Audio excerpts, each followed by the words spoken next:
Welcome to Late Night Chat with JT and Nico, episode 108. No hook where I'm headed at. I dare you to try tell a felon that. You hit my line, we can settle that. If I don't answer my jack, then you dead on that. They know we're close on my level at. Walked in this bitch like what up with that cheddar at. Link with execs who don't know where no ghettos at. Where they get hit and bring no purple medals back. I taught him all that he know. She thought lil' bro was a rookie. Nah, these bitches out of they mind. Cause they think the dough worth the pussy. We went from trapping to politics, ratchets anonymous, traps be like colleges. We say we coming, we sliding, but y'all call y'all OGs to come talk us out of it. We was groomed, the block got us ready. I stood by the blender till I got a headache. First day I started, so rocks by the deli. Don't give them nothing to stop.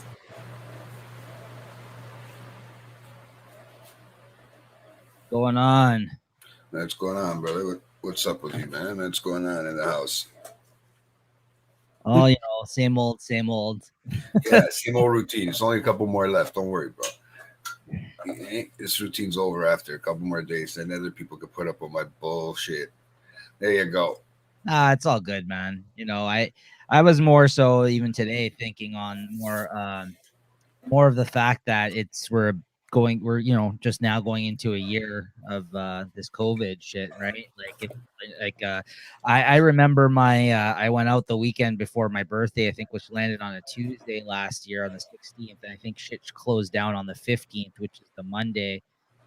And I went out maybe on the 13th, like the Saturday before that. We went to a diner to eat. I went to that arcade bar that time that I had my birthday at a couple of years before that, if you recall. Obviously touched everything. That was nasty. You think about it? Well, those are all going to be shut down, right? And yeah, that was literally the weekend before everything shut down for the first time for like 2 months or whatever it was, right at the start of the pandemic when shit got real there. And that was my birthday weekend. So that's coming up in a couple of weeks. And now I didn't plan it this way, but it's weird because when I said, I'm going to end it maybe, by the time my birthday hits, in terms of me leaving the show full time, it's now landing on the 15th is the last show on Late Night Chat that I'm full time, literally the day the pandemic hit a year ago, like in terms of shutdown. Not that it was already around, obviously, a couple months before that even, but until like shit got real in March. So it's just weird how everything kind of came full circle in that sense. Like I've had to deal with a year of this shit. We've had to deal with how many episodes not being able to record in person, or at least being responsible enough to not to do so. And here we are, right? And COVID killed Nico and JT chat, man, at night, man. But COVID brought it up. It's not even that. It just killed like life, man. Like, yeah, you know what I mean? Like life as we see it. And I try to keep positive about the shit. And if anything, this has been fun, and this has been a nice refuge and a way to get together and keep in contact with people during this period of time like this, right? Everybody was keeping in contact like this on screens and stuff right now throughout this year. So, it's just a snapshot of this time, really. And I I would like to say, that there's a future of me coming back to this full time or in some form or another. At a point that's better in time than right now, right? And I am not going to say that this obviously pushed my decision, but it's just funny how things work with a year into this. And at this point, I've had enough with all of that.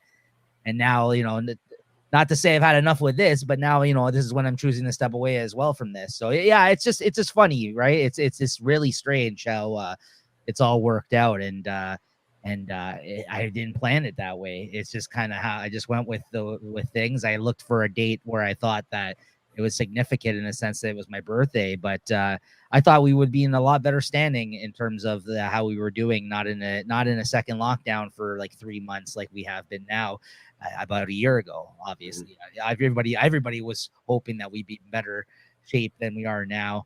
Even throughout the year, right? When we got to the summer, we're like, oh, okay, we're gonna see this through. Then second wave or whatever, right?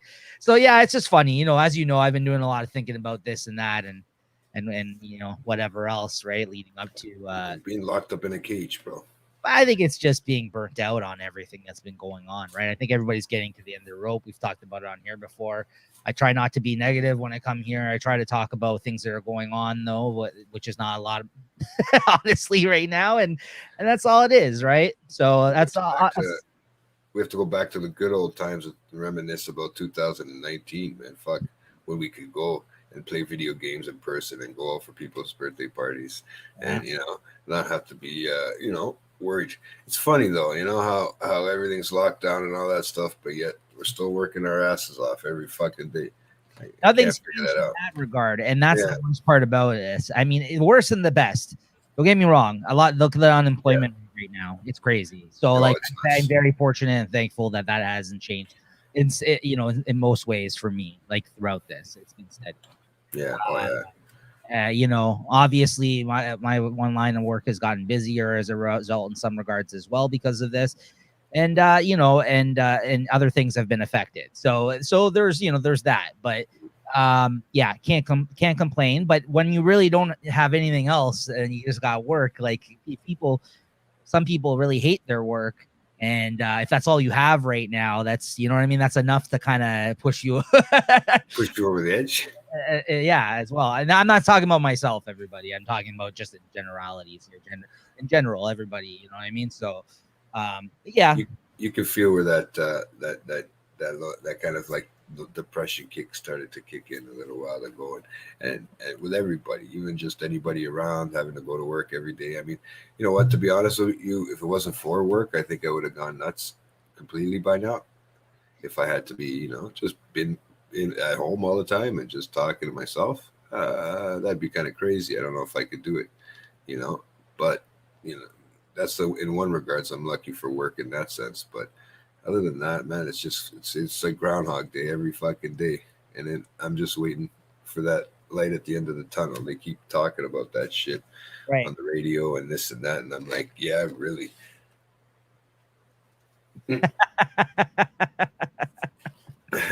Yeah, there you go. So that's one good thing to look forward to, though, guys. And we won't do we've kind of done a slow rollout of announcements of this already. We've talked about it here and there already, but in the coming couple of weeks here, and that's the other thing. Jay just told me his schedule for the next couple of weeks as we planned all these trying to pump out all our different shows that we normally do with me involved here before I step away full time week to week from Late Night Chat. And then, Jay's schedule is going to be a little bit difficult over the next couple of weeks. So with everybody else's help, we should be able to, get through this. Jay might show up late to a couple of the shows. You might have to do a couple late broadcasts of some of the things we've had planned, like 9 o'clock starts or whatever, or later. Who knows? I never said I was going to make it easy for you to leave, bro. Yeah, you really aren't. I think you purposely set it up this way, honestly. Yeah, exactly. Because that's what I had planned out all along, dude. Yeah. If I could have, I would have. Yeah, right. No, but you know what? We could always steal you, come your birthday time, Neeks. And if we're still in lockdown, we can go jump ship and go, what do they call that? Cross, like when you go to Oakville or some shit like that and you just go over there and party and fuck it. We can always do something like that. We'll jump in JT's Uber and we'll go. Yeah. But yeah, so next couple of weeks, so look forward to a lot of stuff, guys. We're going to be doing that movie show. We're going to be watching Snatch at some point. Hopefully, my plan is to do a drunk cast. That'll be probably another few-hour broadcast. Speaking of few-hour broadcasts, we hope you tuned in last Friday. We had Friday Night Jams. That was a blast. I had a great time doing that. Right, Jay? Fuck, eh? That was a good time. That was nuts. We got fucking blocked 3 times. If you guys stuck with us through the whole time, it was weird. The video's not back up as of yet. I hope to have it up this week sometime. But we got hit with violations towards the end, which normally doesn't happen on the spot. I guess that's how much music we really pumped out there that night. We probably played more than 60 songs, honestly, that night. It was 4 hours in. You're trying to play 3-4 songs every maybe 10 minutes. There we were busting out. There wasn't much talk in between. Of course, there was at times, but you add all that up, I'm sure there was easily over 50, 60 songs probably that we played that night, right? So yeah, it was interesting. So I hope you guys tuned in last Friday. If not, hopefully the video gets put back up this week. I'm hoping there wasn't that much violations. But I loved how the chat was so into it, and everybody was getting into it and wondering where the fuck we disappeared to. And, every time the screen went black on us, and that's last few times, So I'm happy that it doesn't last long, from what I understand. It's like a 30-second, standby, Yeah. So, but thanks to everybody for hanging out. There was actually a pretty good showing that night, and I like how now people have just adapted really just to put us on in the background with these things and listen to what we got to play. And a lot of people, not that the chat wasn't active, but at a certain point, I just stopped putting up the reminder to possibly vote. People have just now just feel like not voting, right? Which is kind of cool for that show, because that's kind of what we were going with anyways. We just didn't know if some of our commentary and songs back and forth would be enough to sustain and entertain people. But I guess, just to throw us on in the background, it is, right? For some. So, I'm thank you for everybody that's tuned in for that. It definitely is for us, right? Because if it was just sitting here, I would just possibly do the same thing. It's just be sitting here playing tunes. At least you got a little variety of different things going on, right? But yeah, all that to say, the next week we should have another battle planned. It's not confirmed as of yet, but I think we're in talks to do the TD theme battle next Friday. So stay tuned for more details on that. I'll announce it by the start of next week. I think me and Chris are going to do that one. We'll see possibly what the rules are going to be on that. I know Rob here had some interest in that. Maybe a fatal three-way. we'll have to have yourself a seat. I think you guys can have yourself we'll have to set the rules and everything for that one. A threesome on screen. Hey, that'd be awesome. No? Yeah, that'll be an interesting, fun battle. The theme song one. I think that'll be a good one. So we'll throw out Rob there to help host it over there. That'd be hilarious. Start throw him into the wolves. I mean, Jay just told me you're going to be late, so maybe we'll have to drag Rob on screen with us that night. Well, you don't have to say drag to Rob. I mean, if it's got music involved, he's there, right? Rob's always interested. So yeah, he's down. Yeah, I'm kind of bouncing around here, but that's battle next week. We're gonna plan the movie show, the late night at the movies for the movie Snatch. We'll announce when that's gonna happen when we figure out the schedule further. Like I said, probably a drunk cast the weekend of the week that I'm done on the show. My last appearance on the Monday, and then yeah, we're gonna do on March 19th. We're doing if everything goes to plan, a live Cracking Packs with the chat when the new Pokemon cards set Battle Styles comes out that Friday. We have cards ordered, so that'll be interesting. That's the day the set is released, so all the cards will be new to everybody that day as they come out. We might be doing something neat here, Christine, a little Cracking Packs with the chat live show on March 19th, and possibly the drunk cast the day after. That'll be my final week. Monday prior to that will be the final show, late night chat full time. And then you guys probably not going to see me for about a month or so. So we'll see how that goes. But I'm proud to say that thank you to all the people involved with the show that have stepped up, and that Jay's talked to, that I've kind of talked to somewhat over the time, that there's going to be a revolving group of co-hosts along with Jay and myself. I'll still be in the mix as well. That will be driving the show forward for the next however long, right, it goes. So that'll be interesting. I'm really looking forward to that. You'll get like a different dynamic on screen kind of week to week along with Jay, right? And as late night chat goes on, and then God forbid if Jay cannot make it to a show, you know what I mean? I can step in and whatever, right? It's going to be a little bit more of a looser format. Possibly even the days changing up.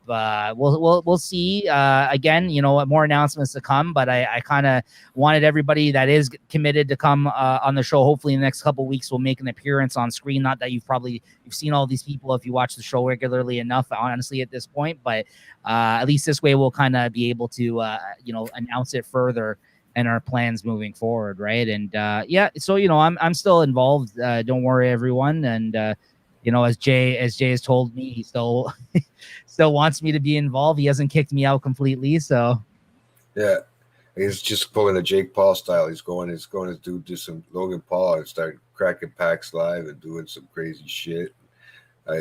Dude, I watched that the other day.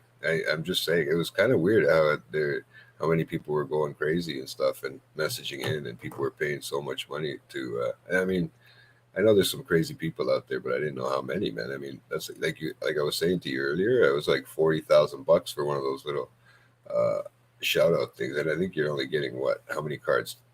The whole deck. So what's in there? 5 cards. No, I think there's about 10 cards in those packs. Yeah. Mm-hmm.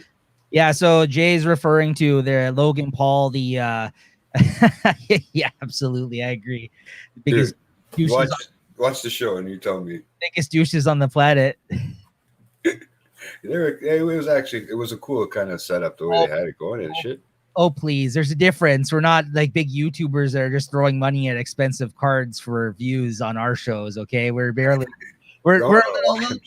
farther off from Logan Paul, my friend. Yeah, right. We are on maybe not packs, but we're not.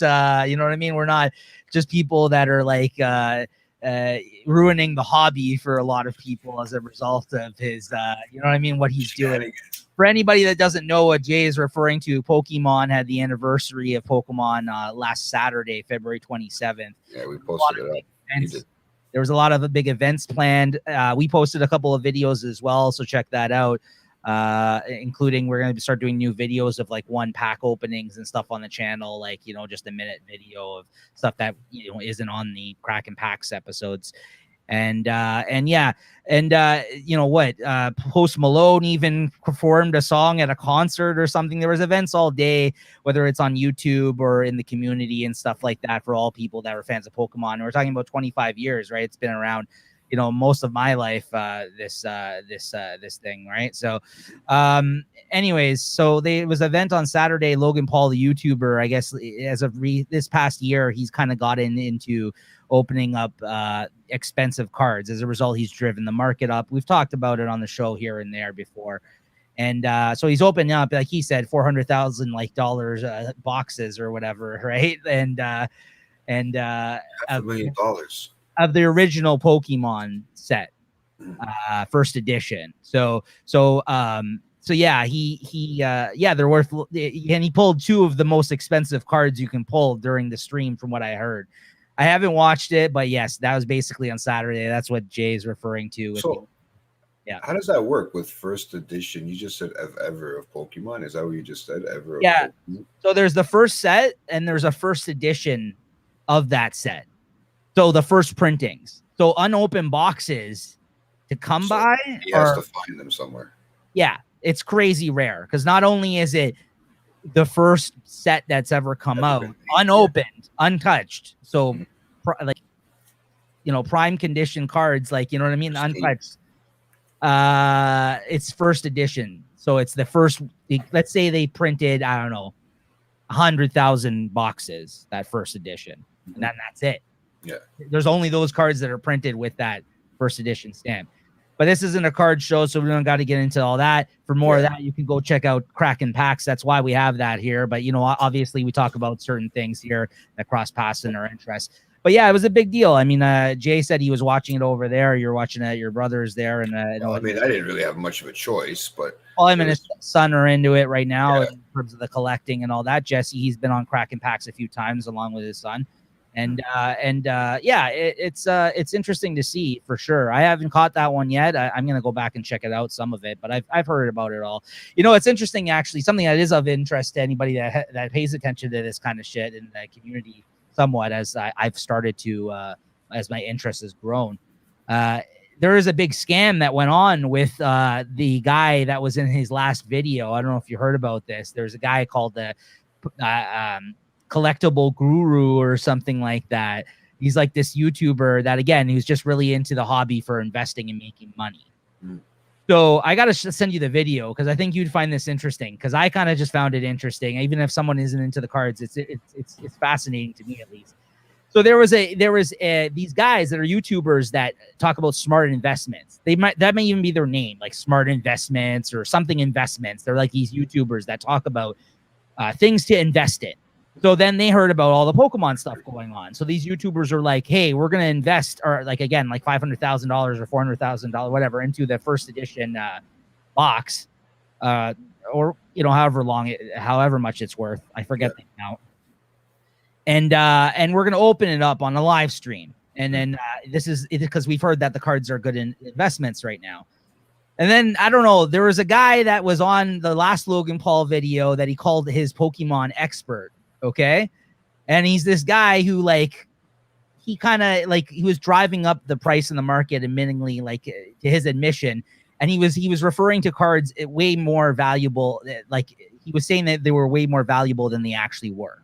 Okay. So a lot of people in the community, actually big collectors, big time YouTubers, people that appreciate the hobby and actually know what the worth is of these cards, called him out all over the internet about his shit. Right. Sure. And then he went and he was part of this other deal. He was the guy that sold these investor guys this sealed box. So there's a video that they did a live stream where the guy shows up with the box. Okay. And then I guess he didn't know that they were doing this live. Okay. And then they're like, oh yeah, we're doing it live right now. Like, come sit down. And then as soon as he learns this, he sits down. This guy's bald. All of a sudden, it's his head. It was shining like sweat. It seemed like, right. And then he jumps into a huge, right. All of a sudden, an explanation as to what made him think that this sealed box was authentic, because people stuff the boxes sometimes, and there's people that rip people off.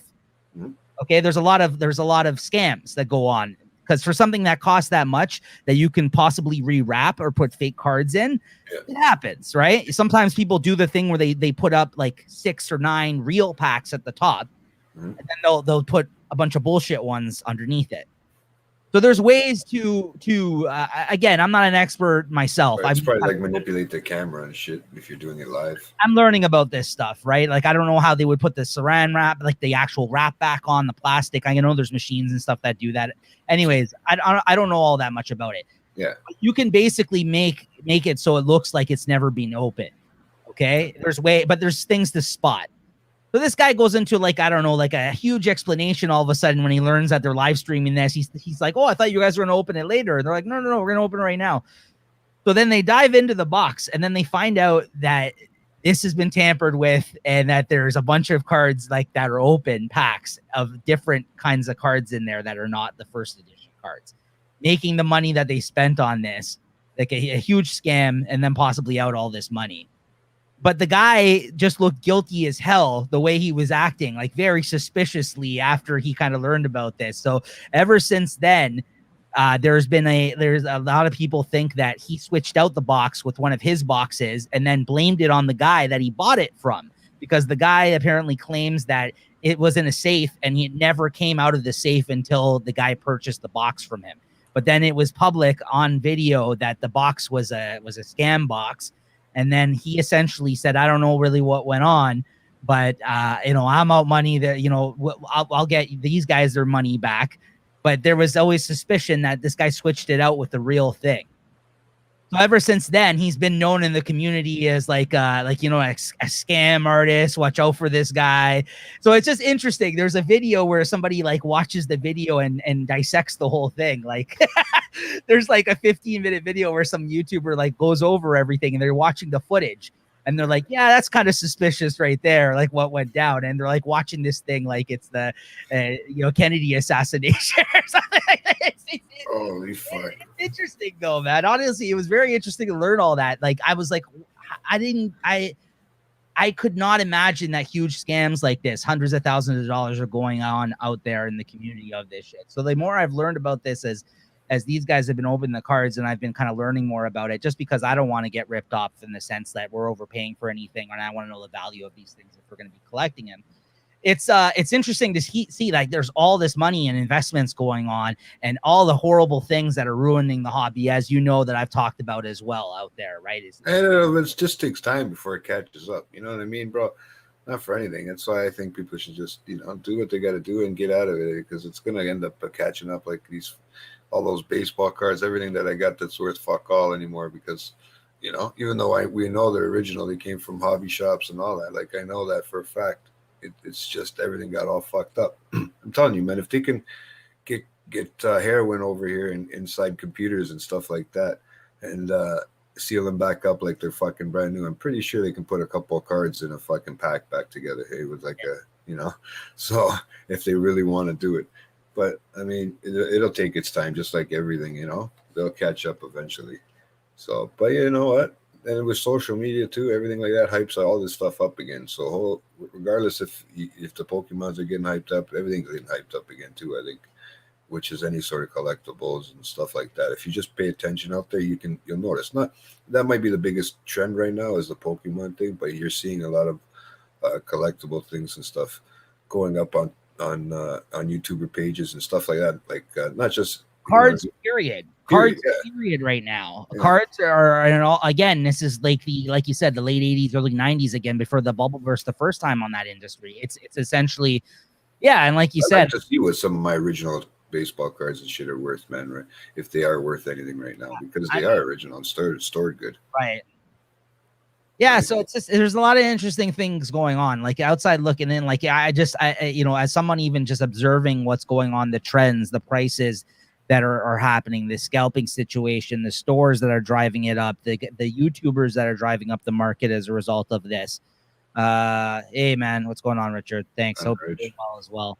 It's interesting. It's just insane what's going on out there right now, right? So it's definitely a weird time, and you know we talked about it a bit on Kraken Packs the last couple episodes. We always kind of chat before we open the packs a little bit about the kind of the climate of what's going on there in the hobby. Or any like pressing news and stuff we tend to kind of chat about on that show. And that's kind of some of the shit that's been going on too. We've been talking about there's a lot of different factors that play into this as well too. It's a pandemic. People have extra money they're not spending on other things. So they're bored, and then there's nostalgia, and they're buying stuff, and they're doing stuff at home. They're doing the videos now. You know what I mean? Like we're part of that as well in that sense, right? Like, and then there's there's that whole thing that plays into it, right? And then the pandemic has made it so it's harder to get your hands on stock. And then when you do get stock, there's only so much to go around, and then you got to deal with scalpers, and then you got to deal with this guy, and then you got to deal with this dude that's ordering them that he's like a storefront essentially. Like a lot of these YouTubers register as storefronts, and they sell stuff on the side, and then they have unlimited supply of stuff to open up on the YouTube because they're making a lot of money doing the YouTube, so they're essentially just sitting there with like packs and packs of cards at all day. There's guys that do videos the other day. The guy did a live stream for 8 hours. He opened up over 1,000 packs, and these are all people that were paying him to open up the packs. Because if anybody didn't know with the Logan Paul thing, people pay these people to open up the packs for them. You get a quick shout out on a stream like with hundreds of thousands of people, I'm sure, that were tuned in. I don't know how much was it, Jay? If you were over. Well, I didn't know because it was on the actual. It was on the television. They were watching on the big screen. Yeah. So they get a shout out. If you're a YouTuber or something like that, it's a big deal to get a shout out like that. Like that's, putting your channel on a big platform or something like that, right? And you're getting what's inside the pack. You could possibly get something that's worth more than what you're paying. And that's a quick flip, right there for you. Yeah. And especially when nice and famous people touch your cards. They had their heads all over those cards. Like I was watching the people cringe. My brother and my nephew cringe, going, "Look how he's just putting his hands right in the middle of the card, all over the hologram." I was dying, bro. Yeah. And right into plastic, not like me, where they just sit here on the side. Oh no, right into plastic, not into a shopping bag or whatever the hell you put yours into, a garbage bag. Wait, dude, if I get a chance to go meet Rob tomorrow, I dropped him off all those cards. He's gonna freak out when he sees where they're all in and how he'd have to go through. He doesn't know what he's in for. I should have took a picture. We could have put it as I'll take a picture. We'll put it as the art for the this podcast when it goes up again on Thursday. It's the show art. Right? Good, that'd be great. Yeah, you really should. JT's card collection. We might have to record a special Cracking Packs edition where we just like show the picture and then shame you for make fun of me. Yeah, look at this guy. That's how you collect cards. Yeah, I was thinking of doing a new show called Collector's Corner where we just talk about different types of collectors, and it'll be a picture of you and then your bag of hockey cards and be like, look at this disgusting practice. I know. You know what? You should have me on one day, and I'll show you all my cards. I'm sure Rob is too, because Rob's a little OCD. I'm sure this is gonna be like you're gonna like fucking freak him the hell out with this bag of hockey cards. I just trained the old man how to use WhatsApp. Rob's gonna be taking the cards out of like the bag. There's gonna be like a McDouble in there. A wrapper or something like you got large fries wrapper in there, like packed. How after you finish eating it, it's just closed and thrown in there. Yeah. Oh man. No, but you know what? They're all to be honest with you, they're all still in that. Like the ones I have here from this year are out of the packs. Like they're not in packs anymore. They're all in stacks, like of certain things, right? But the ones that are in the box, or at least in the sleeves still, and like that they come in.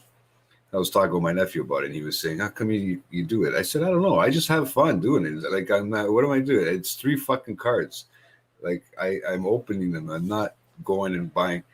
It's going to cost me how much more money to buy fucking sleeves for those cards and stuff like that. Apparently, like I mean, I got a binder now full of some sleeves, right? I found around the house. I think they were with that box, right? But yeah, they're just like binder sleeves. They're nothing special. You know what I mean? They're like nine sleeves on a page. I see you guys everybody puts fucking cards in the hard plastic now individually. Yeah, the good ones. Yeah. I'm old, bro. I fucking, I did it just from most of my cards came full packs already. Like old baseball cards, they came full decks already, already opened. Yeah. Like that's how they were done, right? I don't know fuck what they were. They were real if they were. Yeah. So yeah, I don't know what portion, if any, of our audience that watches this show, is interested in any of the Kraken Packs stuff. But that's why, watch those shows or are even interested in this. And if not, that's cool, man. Like I understand, but we put that. I'm trying to hype it up. No, but we put that out there for anybody that may be new that comes to the channel that wants to check it out, as well as anybody that is interested in it. A lot of the times, it's. This guy. There you go. There's their name, Paul Blart. That's what I want to see. There you go. No. Oh yeah, no, there is penny sleeves, Julie, but then there's the top loaders, which are the hard plastic ones that Jay was referring to. Yeah. Exactly. I see them put them in those fucking penny sleeves, then they put them in the fucking hard plastic, right? Yeah, there you go. I was gonna say you probably have it somewhere. Yeah, that's the penny sleeve right there. Yeah, the cheap stuff, right? And for the shitty cards. Is this right here? Oh, so you got them in both versions. You got them like one in hard plastic or one. And then I put it in this. Yeah, exactly. Like I see that. That's what I mean. Most people do it that way now, right? Yeah, but then your more premium cards, you can actually flip through them and look at them like this. I just put them in like a little box. Like that's, the ones you touch them, right? You don't want to grease them up, man. Like what's wrong with you? Yeah, you can't have all soft fingers like all these YouTubers that grease them all up when they touch them. Do you guys wash your hands before you open them? Like, or I should get you some plastic gloves. No, but I'm not sitting there. I'm not sitting. Some people do that. I think it's crazy, but like, some people do that, man. No. Oh, the one that I showed, not much. I think that's like $15. But I tomorrow there's a Kraken Packs tomorrow or Wednesday there's a Kraken Packs episode that comes out. It's our biggest pulls on the show yet. Like me and Peter opened up Dragon Ball Super cards, and we both pulled ones that are going for upwards of like maybe anywhere from $300 to $500 essentially. A little spoiler for you guys there. So yeah, it was a big video for us, because like the chances of both of us pulling big cards like that, this is the first time I've ever opened up some cards on the channel, right? Mm-hmm. It's pretty awesome, right? So yeah, I was pretty happy about that. And now like I might send that one out for grading. Now, grading, for anybody that doesn't know, is like when you can send the card out and like an actual company will grade your card. And then if they grade your card, depending on the condition, it will up the value quite a bit, right? So for like a card that's worth, a few $100, it's worth it, because you can, it'll double the value possibly. Yeah, man. So if you're interested to watch that, that'll be good. But again, if you're not even into the cards, it's interesting because we do have talks on there. It's basically just like we shoot the shit on this show or what have you. A little bit different, obviously. It's more about cards, but we joke around and we shoot the shit and stuff too. But anyways, we put it out there. If you guys aren't into it, no worries. I just, yeah. But I always try to bring things to the show too that I think are just interesting on a level for anybody. Even people that aren't into the hobby can appreciate that people are investing in these things and it's an actual thing that's going on, like a crazy thing that's happening. So much so that, like you said, like Post Malone did a concert the other day, and like just weird things like that are happening, like huge YouTube things are happening, like hundreds and thousands of dollars are being invested and spent all over the place, right? Like there's YouTube accounts I've never heard. Like there's the rap YouTube account I follow will make posts about expensive cards being bought now. And you're just like, what the hell? Like, but again, a lot of people are just trying to get it on the action. They want the views. They want people checking in on that stuff because they're talking about this, right? It's insane. I think just the whole pandemic has made everybody crazy. Like cards are back in a big bad way. It's insane. It's I admit it's insane. They got nothing to do, but they were at home. People are at home cleaning up their house, seeing what they can get rid of, and then they found out, oh fuck, I got Pokemon cards, and that's what it was, man. And they started going crazy with it. Oh, they're like, oh fuck, I found this. Yeah, that's the box that I'm talking about, Richard, with the big huge Crown Royal box. I'm talking the jugs. So if anybody knows, like. In here, there's 6 jugs in one of those bugs, and so there's a lot of fucking cards in there if you think about it. So, but it's interesting. But that's just JT style of cards. That's just JT style, you know. Oh, you brought up the big Logan Paul thing, you know. Oh, yeah, I thought about it because it's like really, there wasn't much happening this weekend. And it looked like that was a big thing. That sense of something that'll happen over the weekend, absolutely. There's a lot of eyes on that. I mean, I know that they also had a battle last week. As well, it was a versus between what's his name, that R&B singer, I think, and a bunch of people. The last couple of verses, a little bit, off the radar. Jeremiah, was it Jeremiah or it was somebody? It was something in Friends, and there was like a bunch of it was an R&B singer, I think, with a bunch of other people that they had on the verses last week, and then. If you want to get into a little bit of hockey talk, Canadians fired their coach. Yeah, I think you sent me that piece of news, right? Is that what happened? I don't know, man. They they jumped the gun on it. I don't know what's gonna happen. You know, sometimes a lot of these young kids don't deal with these old coaches very well. So I don't know if it's something maybe it's something going on in the locker room too that's going on, and they're just trying to set a precedence, right? And let these guys know that. Listen, anybody. Yeah, I knew it wasn't Jeremiah. That was the first name that came to my head. I'm like, he doesn't have enough. Jeremiah was a bullfrog, bro. Oh no, he hasn't been around that long. Thank you, Leslie. Did you watch it? How was it? Let us know. Yeah. Who have the tabagoo? I think. Sal Provolone in the house. Sorry to cut you off. Go ahead. Okay, that's how you can actually spell that stuff. But yeah, no, they. Yeah, see, now you fucking threw me off with that comment there, man. You just went on my fucking high guy side. Oh, you're so funny. This episode. Oh, you didn't. Okay, sorry. No, what the fuck was I talking about, man? See, this is where you threw me off with this whole gabagool over here. And Mr. Provolone and the verses. Oh, yeah. The verses may have actually been on Friday. I know Leslie was up and watching Friday Night Jams a little bit. Was it on Friday, the verses, or Saturday? I can't remember. But yeah, maybe that's why she didn't. No, she was on watching us. Friday Night Jams would have been better if it was the same night, guys. Hey. Make sure to miss out on the next one. I'll be kicked off the show by then. Yeah, well, they're gonna let us not do it anymore for fucking sake. Yeah. Oh yeah, see Paul Blair remembers. That's the memory right there. Yeah, we were talking about that. Yeah, the hockey. You know what? Sometimes shit just happens, man, and you know shit runs downhill slowly. And if they see that the coach got fired, then you know what? Anybody else could be fired and get rid of. You know, so I don't know. Maybe they jumped the gun on it, but they've had Kirk Muller as their defense coach for how long now? And Claude Julien was only there for a couple of years, so. Not even just before the pandemic, I think he got hired, if I'm not mistaken. You think it was the right move? Style. You think it was the right move because given you know how the team's fallen apart over the they've been trying to play more physical, and I don't think that's the team. The team's fast, they're young, they're fast, they're skilled. They got to start playing like that and playing together properly. There's a lot of mixture in the age group too, so you know you get a few older guys. I know they just signed an entry-level contract to the new defenseman, too. So that's another guy that came from one of the teams. Like he was a draft pick for – he's a crazy kid that they picked. I can't remember his name. It's a funny name, too, man. It was just on my Instagram feed. It's not a normal name. I don't know if it's Russian or something like that, right? So knowing Montreal, it's probably Russian. So Yeah, but they got rid of everybody. Carey Price said he was taking the blame for that. He's kind of fell off too. I mean, he's still got, regardless, he's got probably the best save percentage in the league, and well, up there in the league now, right? Not he still doesn't have a bad one, but he's letting a lot of goals in the last few games. Jake Allen's been playing good. They don't know. I don't know what's going on. That's just the defense is falling apart, I think, and the other guys are just not hitting each other's sticks. There's contracts that are due, like. Our center there has Philip Deneau still has his contract too.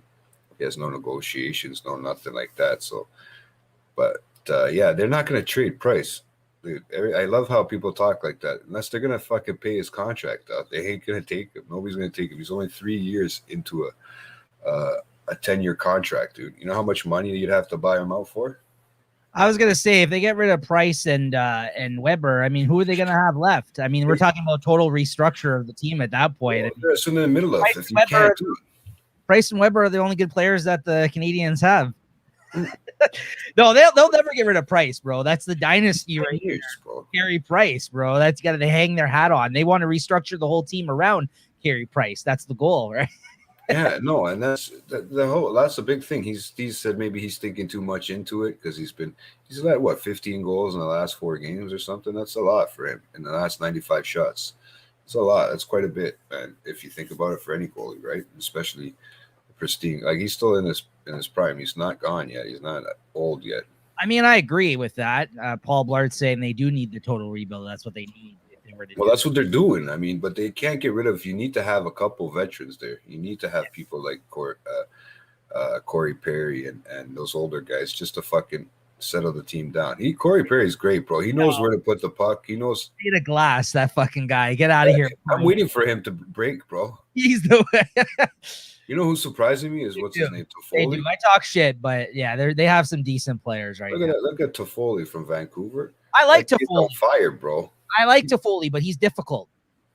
He's hard to play with, like in the sense that he's a puck hog too. At one point, I like he's fast, but I think him and Josh Anderson mesh pretty good. That's what kills me because this year or the last year or two, out of all the years of the Canadians and more like that I've at least been following in terms of even doing the pools and stuff in that regard, you actually at this point in time have players I actually like on your team. Like there's a few players I love Shea Weber. I think he's awesome, right? I think you know what I mean. Like I think Carey Price is awesome, but overrated. Honestly, I feel because he's had a rough go of it though. He's been injured a lot. He's been inconsistent. Overplayed.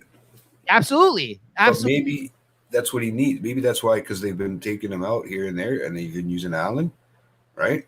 Yeah, Josh Anderson's fucking fat. He hurt himself the other day, but I think he'll be back. It's only a day-to-day. Yeah, I mean, I like the team, but you have some good players I like on the team right now, right? It's the same with the Leafs. Like I'm not. I agree with some of the players on the team. It doesn't mean I like the fucking team. They're not my favorite team. It's like I'm really happy with the team right now. Actually, I'm pretty happy with the team right now. I know that. Rightly so. I think a lot of people are down on some of the players. Right. Who on the Leafs? Yeah. Tavares, maybe. Tavares, dude, in the last couple of years he's been stinking it up. I don't know what's going on. He's never been like that. This is supposed first year he did good. Yeah, but that was I got away from that shitbag team finally. I'm on the Leafs kind of I'm on a losing team again. Yeah. I like Simmons a lot. That's Jay's favorite player on the Leafs. I had to get rid of him, man, because the fucking guy broke his wrist so quick. He was so happy to be on the Leafs. He started masturbating when he got back home to Scarborough. And he broke his wrist and kind of like where Matthews, they circle jerked or something like that. I don't know what was going on. And your buddy Nylander with the pretty boy hair. In the wind. Do you see that shit when he goes, bro? I said they should have traded him back when he refused to play. It was last year, I think it was. They should have traded him at that point because he was hot at that point. They could trade him. He's catching up now. He's starting to play now. He's a good player, but I'm not saying he's bad, but I was just pissed off with him at that point, and I said trade him because we needed D.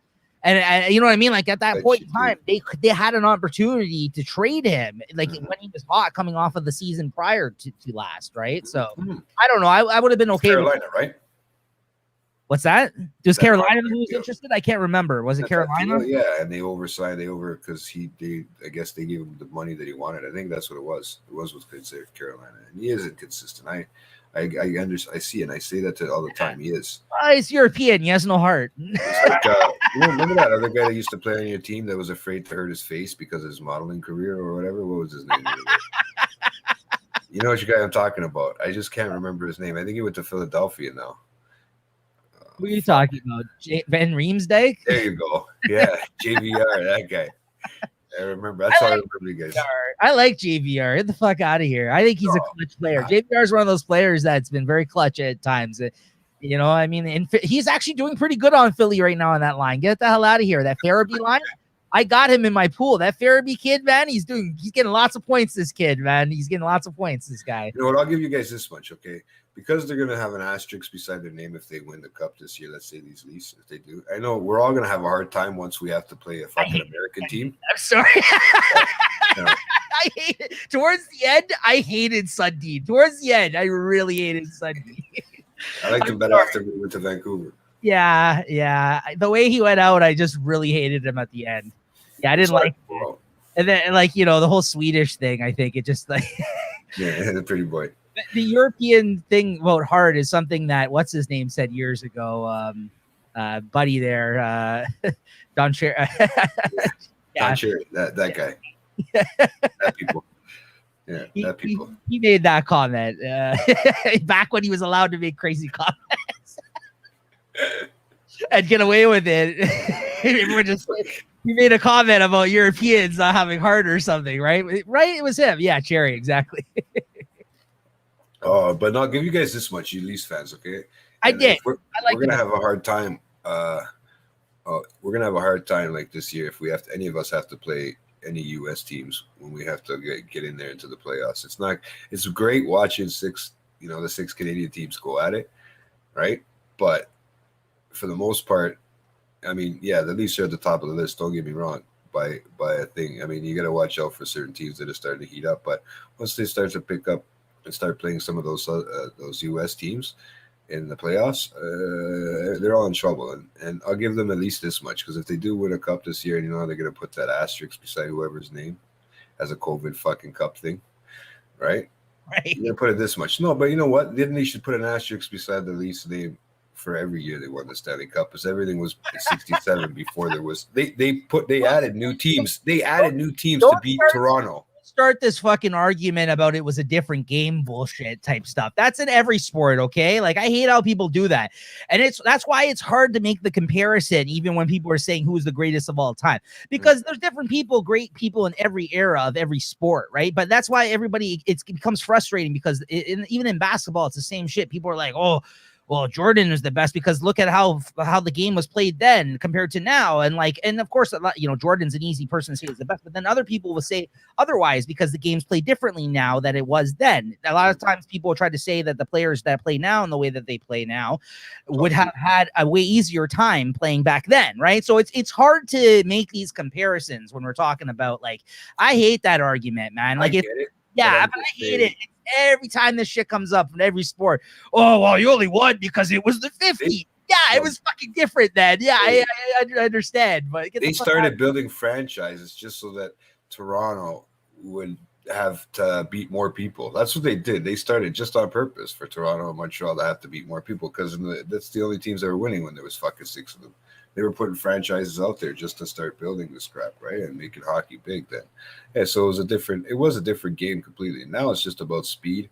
You know, you're not watching any fights. There's all kinds of weird fucking penalty. Back then, you can go at it. You could fucking, who cares about a little hip check into their head, a high check into the boards with no helmet? You know what I mean? I know it was a different game. But, I mean, you got Leafs and stuff. If they got to go down and play like Philly this year or something like that, that's going to be a hard team to play at 7 games straight, man. Not going to be like playing Montreal where both teams are kind of built for speed.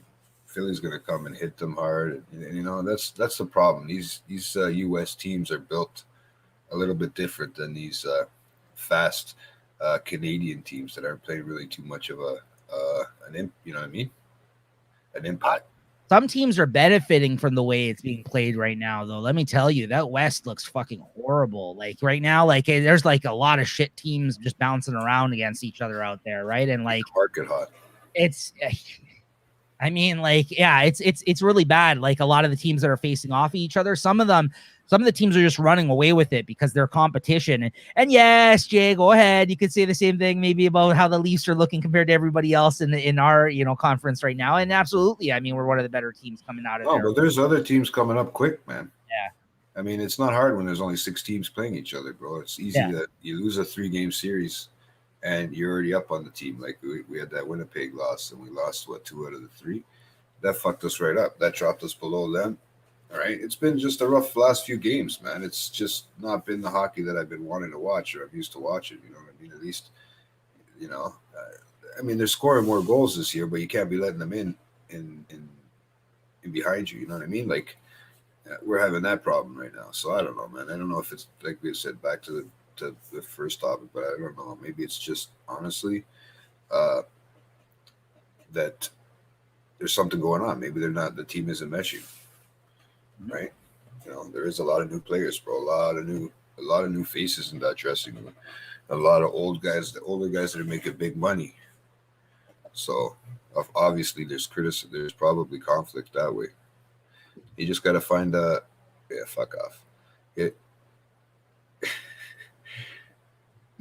I know that there's for a long while there too. I don't know. Maybe you guys in the chat know, or maybe even Jay, because I don't know where we kind of left it. But I know for a long time there was talks about getting a second Toronto team. I know that I don't know where we kind of left it at one point, right? There was or at least another one in Ontario. They were saying at some point that they wanted to do, right? I know that there was a lot of talks.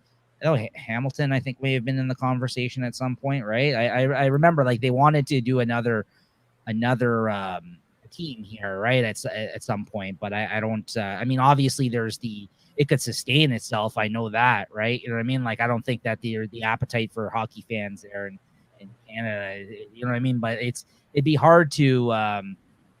I mean, not right now, obviously, with COVID and stuff like that, right? There's no fans, right? So nothing like that's gonna come, probably come together anytime soon, right? But Oshawa, Hamilton, Oshawa, I don't know. They're growing, but they're not gonna. It's nothing like if you were to have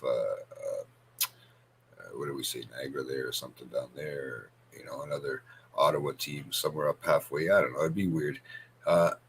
I could see them doing that with one of the, how they brought in the expansion team there. They brought in Seattle next year. That's another thing. If you don't sign some of these guys that you have to like little contracts, this expansion team's allowed to come in and take a bunch of players from every team. So that's where they got a big fucking. Look what happened with Vegas. They almost won that fucking year. Don't forget. They almost won. Bro, I was scared.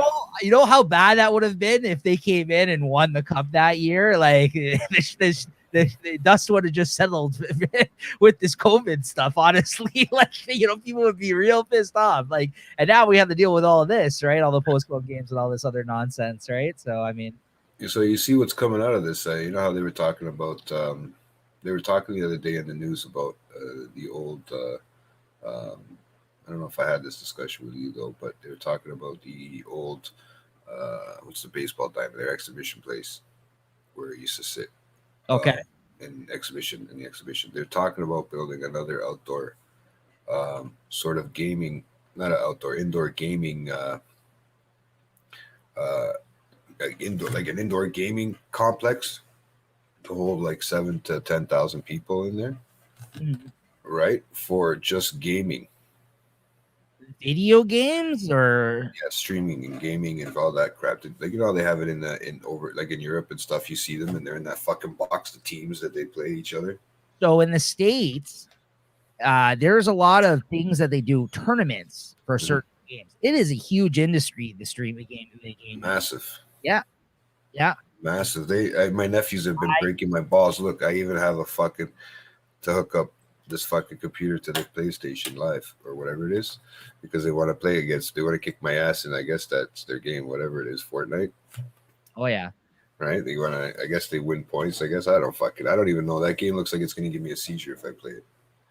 The way they play it and how quick everything flashes and goes off and stuff like that. But yeah, 10,000 people, bro. I mean, that's a smart move, honestly, and that's a good spot for it, right? I mean, like they already got so many other kind of things like that down there with the casino, and you know what I mean, like whatever that little rink-a-dink casino that they put together when they do the X. They're talking about opening the X this summer. I seen an announcement the other day. I don't know how the hell they're gonna do that. Wow.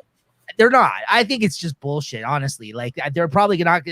The city is probably going to intervene and say no. Like I doubt they'll let them do that. Like I'm sure they're going to put a stop. Enough space. Not only that, like it's just like you can't. Like at this point, everyone's saying like maybe next year is in the summer they can do shit. Like so another big event like that, San Diego Comic Con. Okay. You know I love going to the cons. This is killing that set. I mean. Along with everything else, it's not like that's an exception to everything else. You know what I mean? Everything is. But just to add to the icing on the top of the fucking cake, I like going to the cons, right? So we here in Toronto, and that they just made an announcement today. San Diego Comic Con has been canceled till 2022, and that's a huge event. That's a huge event. But they're like, yeah, there's no way we can move forward with it this. Like they're like, yeah, it's just impossible.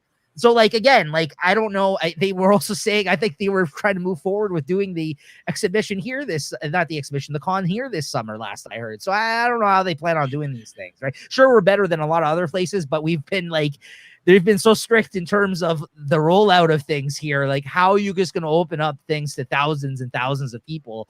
And then if it's not going to be thousands of people, then these events are going to be affected as a result. There's going to be barely anything. There's going to be barely any money spent. You know what I mean, or generated. Mm-hmm. I just I don't see the plus, right? Well, it's like look at Julie. She said the Pride. Yeah, it is. They did cancel that, and I think what they're doing is on every 2 weeks when they say that we're extending, I think they're canceling more things ahead. They're trying to keep that little bit of hope for you there and let you hold on, and then they just go. So whatever event that they were saying that maybe like because the X is only open at the end of August, right? It's that 2 weeks or whatever, right? Yeah, so before school. So it's probably just right out the zone right now that they're allowed to be like, hey, we're opening, everybody.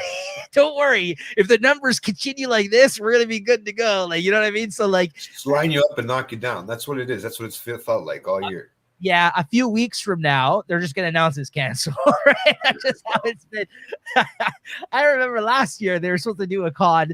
The summer one, they didn't cancel it, and they didn't make the announcement until like May or June or something ridiculous like that because they didn't want to pay the people back their money. These crooks, right? They're just like, trying to him and haw about it. Like, yeah, maybe we'll be able to do it, guys. Don't worry. And it was like June or something, and they announced that they canceled the con. We're just like, what's going on here, man? Like, yeah, like, and then what about all these people with like, season tickets to things that they're season pass holders and. Like I have a buddy that does the Raptors, and I don't know what hell happened now. If he just gets his money back, if he just, I don't even see how that works, Yeah. So I know that spring training too. Another thing started this week. There's the first time, which is kind of nice to know that it's -20 outside right now. All of a sudden, and yet. The spring training is coming, which lets us know that spring is around the corner. So hopefully there'll be some brighter days, and nicer days, and just all this shit we can come somewhat to some sort of normalcy again soon, because this is starting to get ridiculous for a country so far advanced and stuff like that. We're pretty much far behind. You know what I mean? It's kind of scary in that sense. Like, I know we do things for other people and all that, but, let's get ourselves taken care of first. Otherwise, people keep telling me, if you don't take care of yourself, you can't help other people. Like, so let's do that, Canada. Like, for fuck's sakes. So yeah, I don't even want to get into all the current thoughts on how they've okay, they canceled the Comic-Con there in did you say San Francisco, was it, or? Oh, good, because we might talk about it soon. Yeah, you better go watch it, man. Because catch up. Next week, everybody, is the last episode of WandaVision this season that's out now. So if you've been waiting to catch up, sorry, not even next week, this Friday, 4 days from now is the last episode of WandaVision. So get caught up. You think they'll give us an hour and a half this time? Yeah, but thank you, Paul, for tuning in as always. You have a good night. Yeah, I'll see you Wednesday, bro. But anyways, you were saying, Yeah, they So can't. they canceled it, so that they're giving a heads up so nobody goes and buys tickets, right? Now they're at least giving you a little No. bit of a heads up, or people already have Yeah. tickets. Yes, but they said that if you had passes for 2021, Oh, we are now going to make your passes available for 2022 if you still wish to. Like, I'm sure they'll refund you if you want, but what they're doing is a lot of people that are like, I spent that money a year ago. I don't care. They're just gonna bring it on to the next year, right? following year, yeah. Which is what they did with this other con the last summer too. But you know what? Eventually, it'll start. Like, and just like anything, we'll get through it all. Like, we'll fucking figure it out eventually. But it's just taking longer than we'd all like. I think by this point, you know what I mean. They locked down everybody again, Barrie all the way up to Barrie again. Yeah. So it's just who knows, man. But yet everybody's allowed to be open. I don't get it. So except the small little guys, which kind of sucks because people are a little bit. Starving out there. You know what I mean? Yeah. So, but yeah, no. Yeah. So yeah. Speaking of WandaVision, that's something I actually want to get into because I actually fucking enjoyed this last week, bro.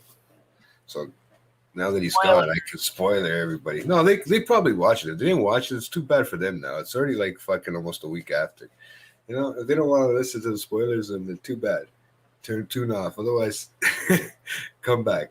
Don't forget, always come back. Yeah, we'll be quick with it though, because I'm sure this isn't gonna be the last. I'll tell you right now, even though we just did our year end review of 2020, this is already probably making my top 5 for 2021. I know it's early in the year, but it's probably gonna make my top 5 TV shows for 2021 for sure. I think there'd have to be a lot of great shows to bump this out of the top 5, honestly. Like, aren't they coming with a lot of stuff now, Disney? Like, everything's starting to come out. They have another version of it, like Stars, Disney Stars or something. Or... Stars is down there as of last, I think, Tuesday or something like that. Stars is on there now. Prime now, eh?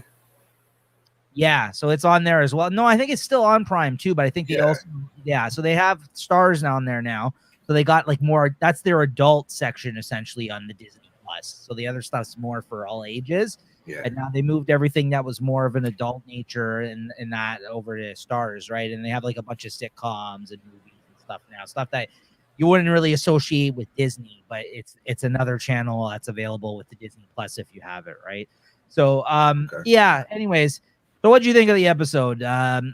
45 minutes, this one. It was a little bit longer, much longer, I guess, than a lot of the other episodes.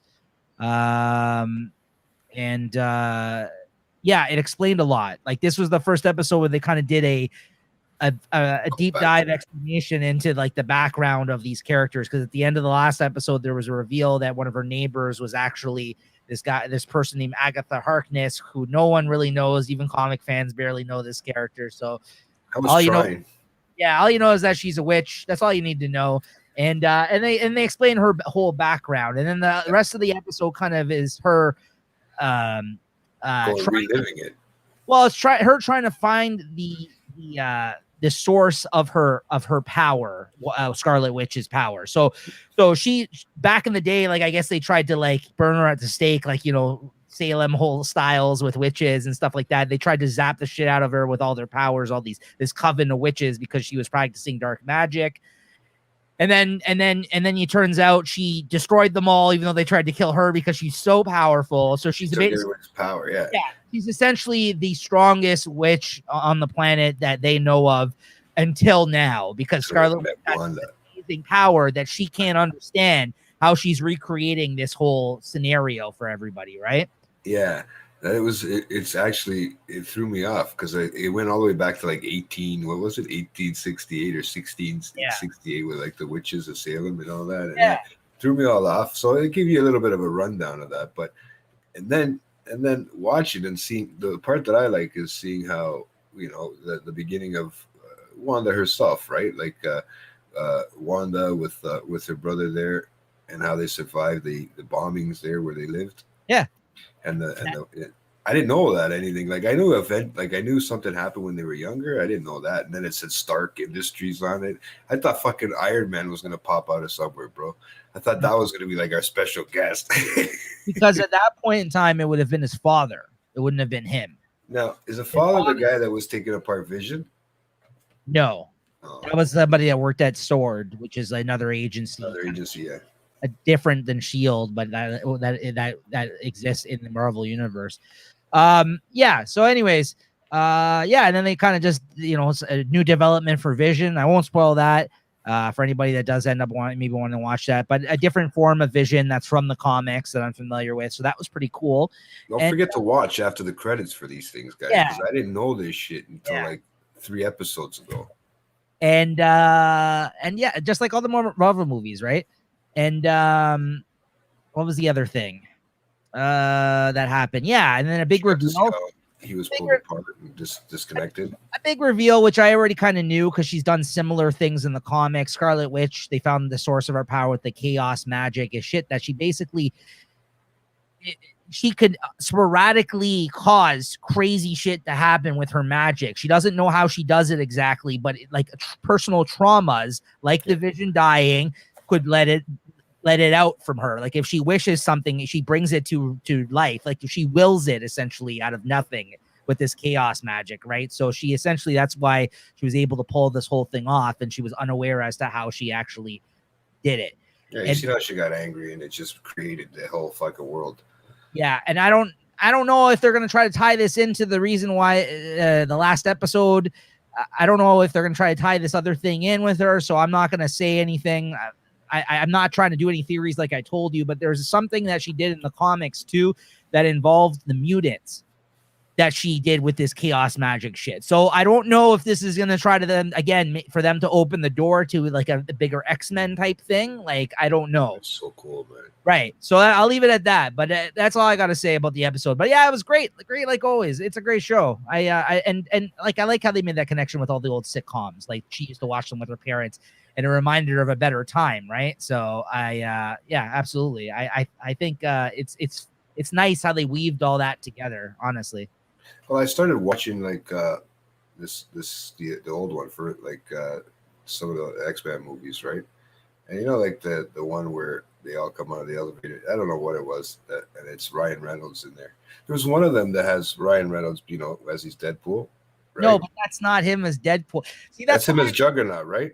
No, you should not watch X-Men or Wolverine Origins. It's the worst friggin'. Okay, I don't know, man. That's the one I watched first. It's the worst one. Because it's the one that came up in the feed first before you told me what to watch. Terrible.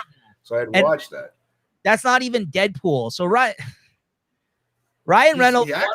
Ryan Reynolds wanted to be Deadpool for a long ass time. He's put that out there into the world to the point where it actually happened. Okay. He's wanted to be Deadpool for a long ass time. Back when they did that movie, he wanted to be Deadpool. Whatever that was in that movie wasn't Deadpool, obviously. Well, it's funny because it said Juggernaut / Deadpool.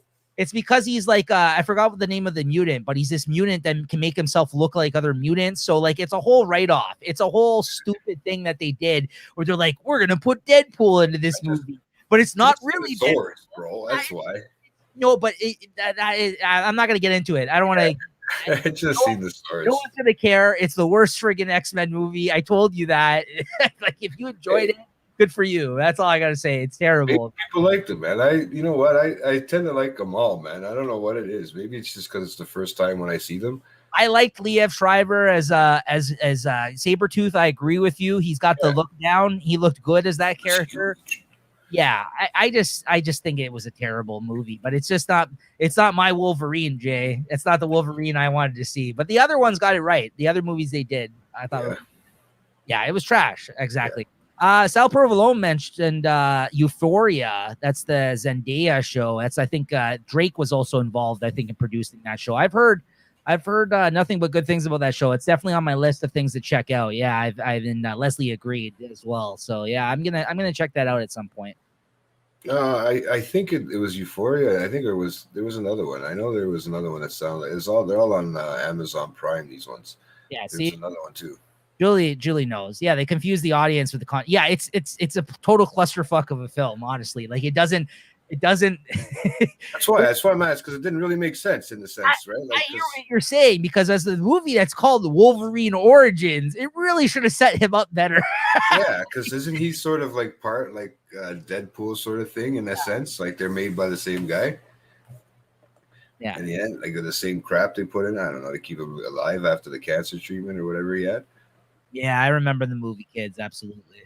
Oh, that fucking movie is that's how they got it over here, man, through the computers. Like I said in the beginning, that movie was fucked up, man. That movie Kids that was a little bit fucked up for me. I mean, even as an adult now, or whatever you want to call me, a grown teenager, still can't get it out of his fucking 20s. But yeah, I don't think I still wasn't a big fan of that fucking movie, that Kids movie. But I think you're like the one he was talking about first is Europa, right? That was his first big movie, right? Harmony Korine, the guy that did like Spring Breakers and did like the beach. Did you ever see that McConaughey one, The Beach Bum? That movie's awesome. You ever watched that? I don't think so. No. He makes weird films. I mean, he made other weird films, but I like all those movies. It's just a weird movie, right? I obviously of its time, right? Mm-hmm. Yeah. So I think that's who directed that movie. Correct me if I'm wrong. The chat always knows. There's a couple of people here that will set me straight tonight. It's for Julie, just because, this guy is 40. The best at 40, you wish to be like this. Everybody wishes to be like this. Yeah, I like Bum a lot. It was great, bro. You need to watch that movie, Jay. I'm surprised you haven't. You love McConaughey, bro. It's watching so much fucking TV. That's the problem, like television shows.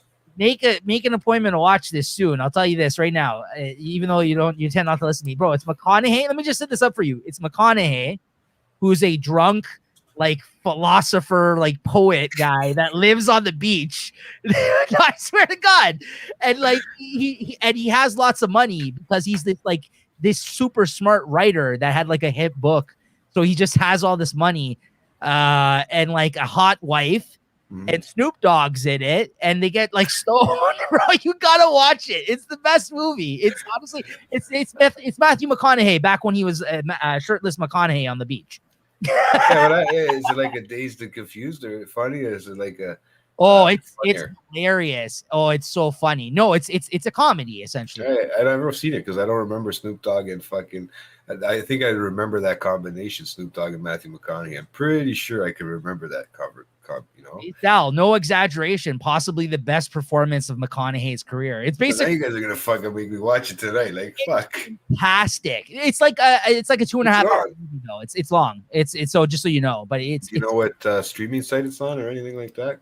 Yeah, but it's great. It's great. Honestly, it's such a funny movie, Jay, and it's the story is not difficult really to follow at all. It's very straightforward. But like it's essentially like they must have had a blast filming this movie. It's just one messed up funny scene to the next, and just like there is some more thoughtful like things going on throughout the film, I would say, right, that make it like a good story as well. But underneath it all, it's just absurd moments one after another. There's one with Martin Lawrence where he's a captain of this boat, and there's a shark, and that's all I'm gonna say. You gotta watch it, man. And these funny movies, I don't know. I never had the patience for them at one point. Watch it stoned, yeah. I like watching more things that fuck with my head and get. Thank you, Sal. Right? I do care. I know he was involved in it, so I wasn't that far off. He wrote it, right? He was very young at that time, right? He's gonna put a hit out for you, man. If you know. I know. I'm sorry, Sal. I'm sorry I got it wrong. But it is on Amazon. Okay. I'm gonna check it out. All right. Great movie. It was way better than I expected. I am a fan of his movies. Like I think Spring Breakers is fantastic. It's a fucked up movie, man. I remember the first time I watched it. Great actor. That was a trip. He's a great actor, bro. He's just yeah. You know what I mean? He's probably one of my favorites. Of probably. Well, if it's movies of all time, one of them of all time. Like I don't know where. I was still really into dark McConaughey on that first season of True Detective. That's the stuff I like to watch. That's my favorite McConaughey. Oh, that was so dark. That was so dark. That first season of that show, that was messed up, man. Wall Street, like Wolf of Wall Street, like if it's mind fuck. I like the mind fucking Matthew McConaughey when he talks so. That's actually a good comparison in a sense. So Beach Bum is absurd comedy like Wolf of Wall Street with Matthew McConaughey. And he's like a beach bum guy that's like just a stoner drunk. that, like I said, has like lots of money, and he just drifts from place to place. He's like a free spirit, essentially. He's like a hippie. You know what I mean? Like he sleeps with whomever, even though he has like a hot banging wife. My dream, exactly. Yeah.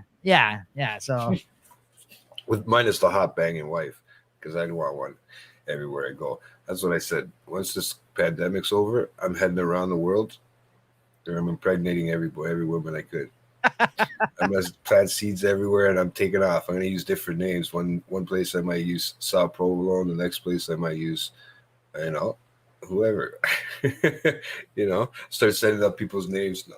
I'm just that's how crazy I've been thinking, like during this pandemic and during all this stuff. But I've been trying to watch too much shows, and they fucking with my head. They're making me like I've got TV shows on the brain. I've watched half of Snatch already. That is on Stars. Yeah, I'm pretty sure it's on one of those things on Amazon that you have to pay for extra, because I have one of those extra on Amazon. I can't rate. Well, I mean, with your schedule coming up, I'm probably going to end up having to do it soon, actually, to watch it maybe even this week if I have time at some point, and start taking notes as well. That's going to be a complicated breakdown, that movie. Not really because of like the storyline. Yeah, I mean, I'm not going to sit here. Yeah, exactly. Yeah, it is very profound at the same time. Yeah, underneath it all. I think she's talking about you going around the world and banging all the having all the kids right there. What's wrong? Well, you're 40-year-old. Remember you said that in the chat. She said that earlier. She's got it right. No. I don't know. Julie's just hating on me lately. I love you too, Julie. Hey, it's gonna be fun house with her. She's gonna put me in my place. No, what do you think? Yeah, it's gonna be good. I don't like it. Yeah, she's setting up all the schedule. I think I don't know. She gets mad at me if I don't answer back in the chat. I think apparently you guys, I set up the chat and I don't talk. I go incognito. Well, I mean, you didn't even really set up the thing. Like you guys, like you invited people and then you kind of just like. Oh, I didn't know that. I didn't even know I didn't even know to set up a group like that where you could put the picture like that in the background, and all of a sudden. Yeah, I clicked on it and it's like all fucking messed up. But like, I'm not the best with like the social media. Like I don't have a group chat. I don't have a group chat in anything. Nobody invites me to group chats, bro.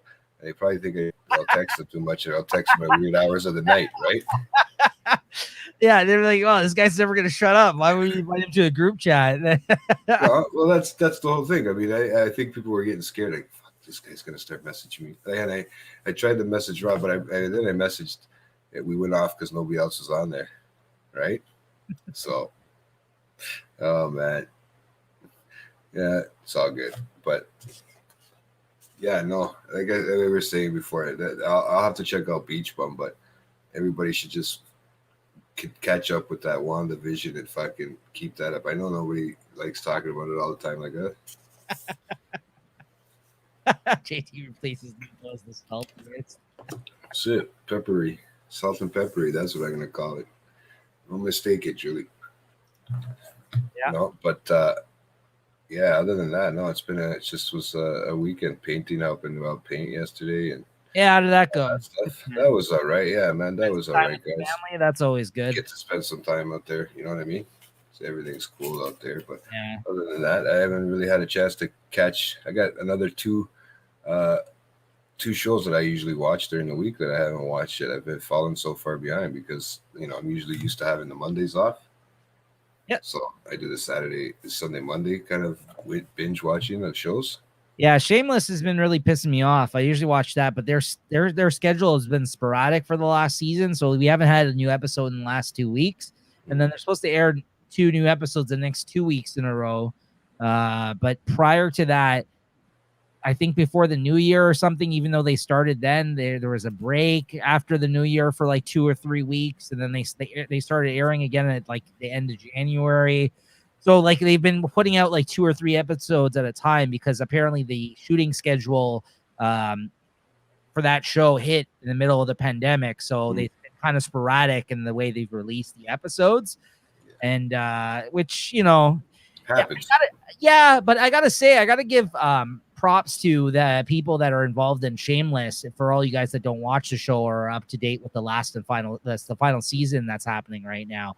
They're one of the first shows on TV that I've really seen adapt to their times, and they always have kind of done that with their surroundings of about a lot of the stuff to do with the pandemic, because like a lot of the characters in the episodes this season have masks. There's references to the pandemic, so like it's actually there really hasn't been any shows, at least that I've been watching as of yet, like a comedy or something like that, like a drama that's really integrated the fact that these are things that are happening right now in our world into the storyline. Like it's like they didn't even skip a beat, because that show was always about like things that are happening in Chicago or things that are happening in the United States, and they have like lots of commentary on politics and about like the people that are in poverty, like because they're the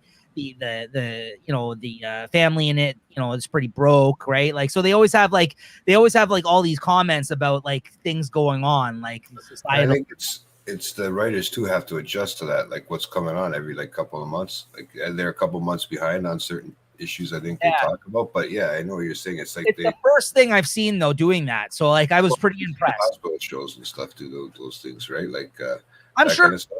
Yeah, shout out to the hospital people. I'm sure there's been like that kind of stuff going on in other shows, but it's the first one that I've watched that was really did a good job of addressing like a lot of the shit that's been going on, right? There's a few shows. Yeah, there you go. So I don't watch that many shows though, right? So like I'm not looking for COVID in WandaVision. You know what I mean? So, no, exactly. They got magical powers over there. Okay. I'm okay with it not being in all of the shows. I just thought that they handled it well, like in the way they did it. I didn't think they were going to go there or not, because some shows will go on and ignore it. Yeah. Right? They'll just be like the ones that have nothing to do really with the real world, right? It's just like, most comedies aren't going to reference it, right? Well, I also been watching this show that's actually filmed here in Toronto. Sorry, yeah, Sal.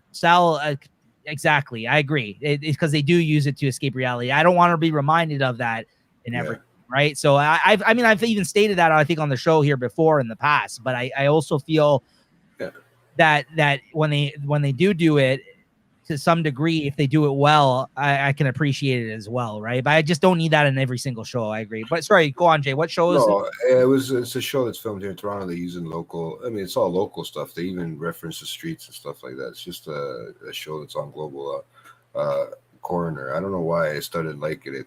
It's just about finding, a lot of people that get murdered and stuff like that. But they're showing the whole COVID reference, and they're showing what happens with these, even she's a coroner, so she's dealing with all these extra fucking bodies coming in and stuff like that. Right. So, you know what I mean? And they touch on the PTSD side of it and that kind of stuff that's, it's taking effect on a lot of these nurses and stuff and the doctors. So I like that they're doing that, and they're doing like shout outs for that. But yeah, you're right. It's not, they don't do it because they haven't done it consistently enough, but they've always referencing it here and there. And I notice in a lot of shows, even that I watch. So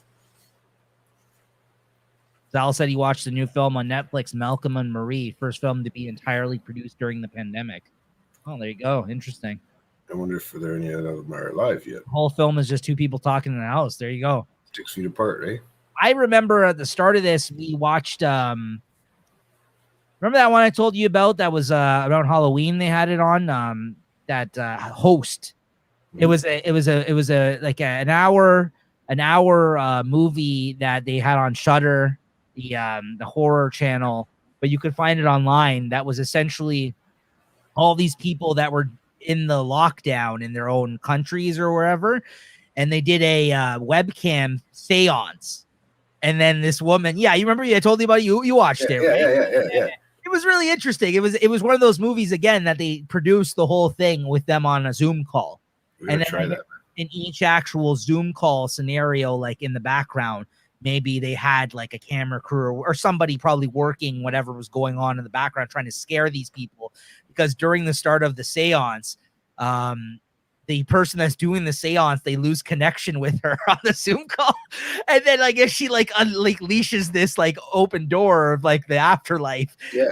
to the Zoom call with these people, so the thing goes through each one of their houses and kills them. Right? It was actually kind of interesting and fun for what it was. Like at the time, I was like, yeah, you know, it was low budget. You could tell. Yeah. It was good for what it was. I thought it was like 50, maybe it wasn't even an hour. It was like 50 minutes or something. But if you guys can find that, it's called Host. It was not bad.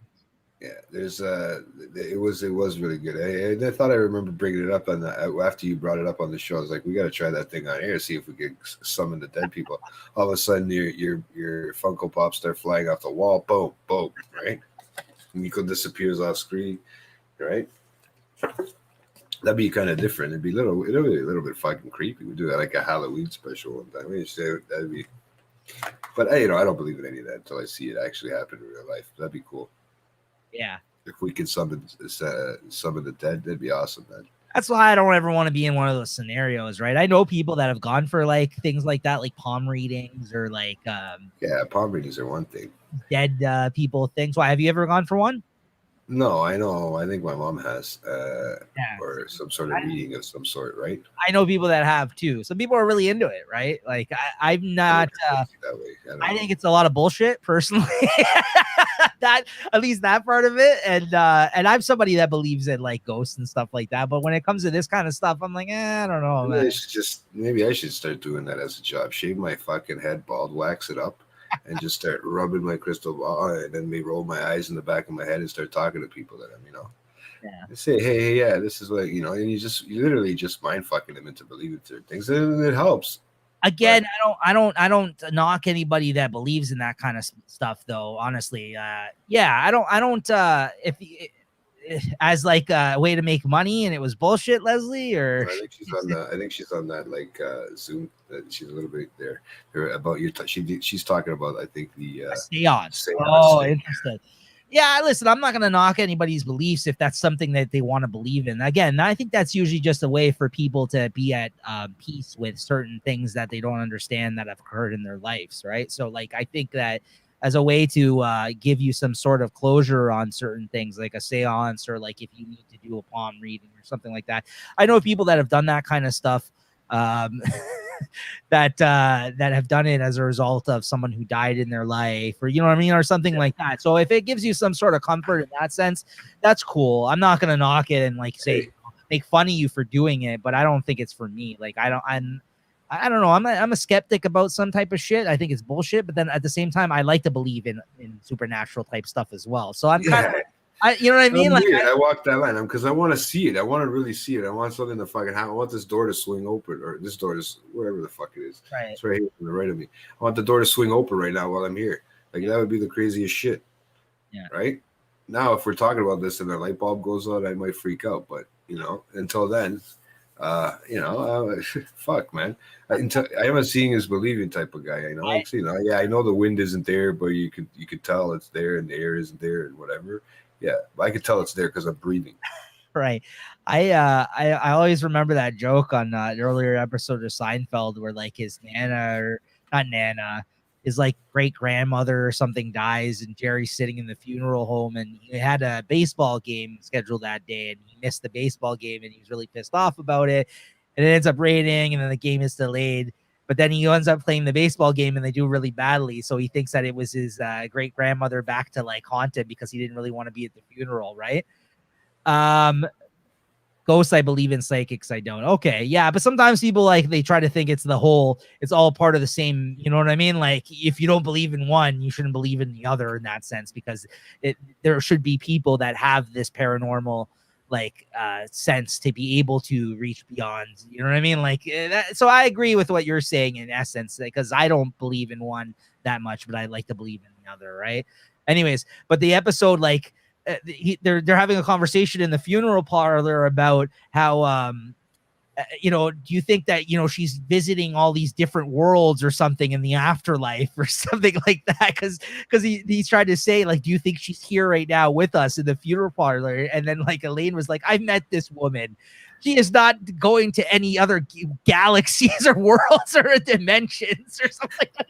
Just because really you would think if you were in the afterlife, why wouldn't you go do shit like that if you believe in it, right? Like why would you be spending your time haunting helping somebody else? Yeah.